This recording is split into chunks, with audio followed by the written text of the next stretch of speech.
আলহামদুলিল্লাহ ভালো একটি খবর দিয়েছে স্বরাষ্ট্র মন্ত্রণালয়। আমরা দেখতে পাই যে প্রবাসীদের নাগরিকদের গাড়ি চুরি হয়।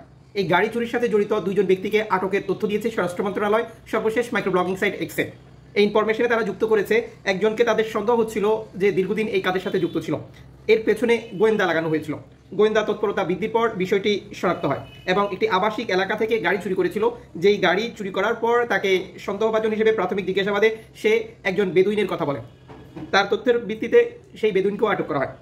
বেদুইনকে আটক করার পর বিষয়টা সম্পূর্ণ নিশ্চিত হওয়া যায় যে এই পর্যন্ত নাগরিক এবং এই বেদুইন 10টি গাড়ি চুরি করেছিল।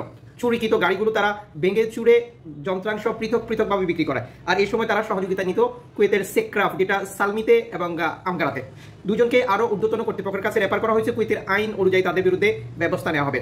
ধন্যবাদ নীতি নির্ধারকদের এই ধরনের কর্মকাণ্ড বন্ধ করার জন্য একটি সাহসী সিদ্ধান্তের জন্য। তবে সবাইকে সতর্ক থাকতে হবে। যাদের গাড়ি রয়েছে চেষ্টা করবেন সিসিটিভি ফুটেজ যে স্থানগুলোতে রয়েছে সেখানে গাড়ি পার্কিং করার জন্য।